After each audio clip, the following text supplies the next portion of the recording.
Hello students, welcome back to Mandeep education academies YouTube channel. आज हम class 11th physics के term 2 के chapter mechanical properties of fluids का एक बहुत इंपॉर्टेंट टॉपिक डिस्कस करने जा रहे हैं, जो कि है स्टोक्स लॉ।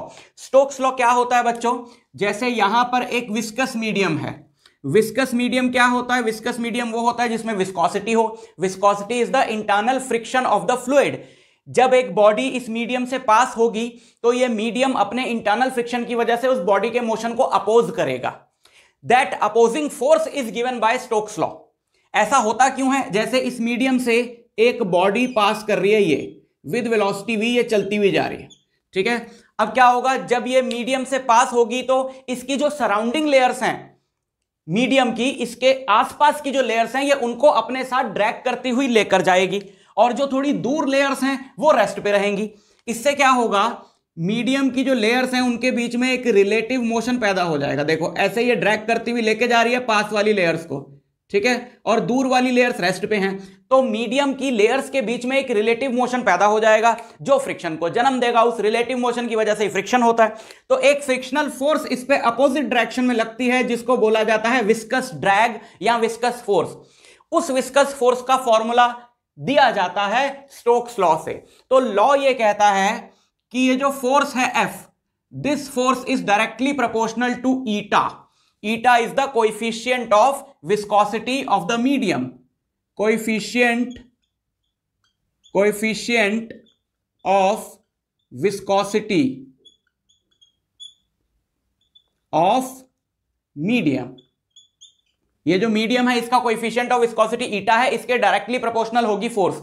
और बहुत ऑब्वियस है क्यों डायरेक्टली प्रोपोर्शनल होगी। जितना ज्यादा विस्कस होगा मीडियम, उतना ज्यादा कोएफिशिएंट ऑफ विस्कोसिटी होता है, तो उतनी ज्यादा अपोजिंग फोर्स लगेगी इस पे, ठीक है। दूसरा, ये फोर्स डिपेंड करती है वेलोसिटी ऑफ द बॉडी पे। बॉडी जितनी ज्यादा स्पीड से चलेगी, उतनी ज्यादा स्पीड से ये अपने आसपास वाली लेयर्स को ड्रैग करेगी, और उतना ज्यादा रिलेटिव मोशन पैदा होगा बाकी लेयर्स के बीच में मीडियम की।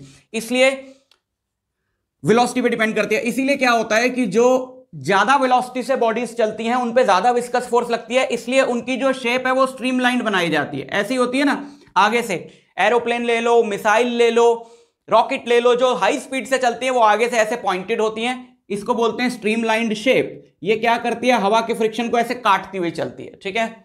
कम वेलोसिटी वाली बॉडीज को स्ट्रीमलाइन शेप देने की जरूरत नहीं है, because F is directly proportional to V। Number 3, F is directly proportional to R। Directly proportional to R। R मतलब R is the radius of the body. यहां पे आप लिख लो R is the radius of the body, V is velocity of the body, ठीक है। अब हम इसका फॉर्मूला निकालें, तो जो आपको फॉर्मूला निकालने के लिए आएगा इसका, वो फॉर्मूला आपको निकालना है by the method of dimensions, ठीक है। ईटा की पावर A ले ली, R की पावर B, V की पावर C। अब यहां पे डायमेंशंस पुट करो। फोर्स की डायमेंशंस हो गई mlt-2, यहां पे कांस्टेंट लगा दो। ईटा की डायमेंशंस होती हैं ml-1, t-1, इसकी पावर हो गई A, रेडियस लेंथ है L, वेलोसिटी lt-1 की पावर C। अब आप इनको पावर्स को मल्टीप्लाई करो। m की पावर हो जाएगी A, L की पावर हो जाएगी -a plus b plus c, base same होता है तो पावर सेट हो जाती है, और t की पावर हो जाएगी -a minus c, -a - c, ये, ठीक है। mlt-2 पावर्स कंपेयर कर लो। a की वैल्यू आ गई 1, बिकॉज इधर a की पावर 1 है, इधर m की पावर a है, इधर m की पावर 1 है, ठीक है। t की -a - c, t की पावर है -a - c, इधर t की पावर है -2, तो a प्लस c हो गया -2, और a है 1 तो c भी आ गया 1।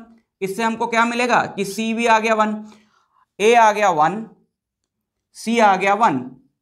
अच्छा, यहां पे डालो -1 + 1 कट गया, तो दिस प्लस दिस, इसकी पावर इक्वल टू 1 होना चाहिए, क्योंकि ये L की पावर इधर इतनी है, इधर 1 है, ठीक है। सो A को 1 डाला, -1 से +1 कट गया, B = 1, सीधा सीधा आ गया। सॉरी पाप किया मैंने छींक के। छींकने के बाद सॉरी क्यों बोलते लोग? मुझे भी आदत पड़ गई, छींक आ रही है तो आ रही है। B = 1, ठीक है। तो तीनों आ गए 1, तीनों आ गए 1, तो ये स्टोक्स लॉ का हमारा फॉर्मूला हो गया कांस्टेंट के साथ ईटा आर वी, यानी तीनों के डायरेक्टली प्रोपोर्शनल है। और ऑब्वियस है, ईटा जितना बढ़ेगा अभी बताया उतनी फोर्स ज्यादा, वेलोसिटी जितनी ज्यादा उतनी फोर्स ज्यादा, और रेडियस ऑफ द बॉडी जितना ज्यादा उतनी फोर्स ज्यादा, बिकॉज अगर बॉडी बड़ी होगी तो उस पर ज्यादा विस्कस फोर्स लगेगी। यहां पे कांस्टेंट एक्सपेरिमेंटली हमने फाइंड किया है और ये आता है 6 पाई, तो फाइनल फॉर्मूला स्टोक्स लॉ का आपका बनता है 6 पाई ईटा आरवी। तो ये विस्कस फोर्स है जो बॉडी पे लगेगी अपोजिट डायरेक्शन में जब बॉडी मूव करेगी किसी विस्कस मीडियम में, ठीक है। अब बस इस बात का आपने ध्यान रखना है कि स्टोक्स लॉ किन कंडीशंस में वैलिड है, किन में नहीं है। तो कौन कौन सी कंडीशंस है जिनमें स्टोक्स लॉ वैलिड है? सबसे पहली बात है मीडियम पूरा इनफाइनाइट फैला होना चाहिए। ऐसी पतले से मीडियम से बॉडी जा रही है तो रिलेटिव मोशन हो सकता है लेयर्स के बीच में पैदा ही ना हो, तो फिर विस्कस फोर्स नहीं लगेगी। तो स्टोक्स लॉ इज वैलिड जब मीडियम इनफाइनाइट तो प्रैक्टिकली नहीं हो सकता, मतलब बहुत बहुत बड़ा हो, बॉडी के कंपैरिजन के साइज में मीडियम बहुत बड़ा हो, ठीक है। पहला तो ये। दूसरी बात है कि बॉडी जो है वो बिल्कुल स्मूथ होनी चाहिए। तीसरी बात है कि बॉडी स्लिप नहीं करनी चाहिए, स्लिपरी मोशन नहीं होना चाहिए, ठीक है ना। रिलेटिव मोशन पैदा नहीं होगा अगर स्लिप कर जाएगी बॉडी मीडियम से, तो रिलेटिव मोशन पैदा होना बहुत जरूरी है। चौथा, जो मोशन है बॉडी का बिल्कुल सीधा सीधा स्ट्रीमलाइन होना चाहिए, ऐसे टर्बुलेंट मोशन नहीं होना चाहिए, सीधा सीधा बिल्कुल स्ट्रीमलाइन मोशन होना चाहिए।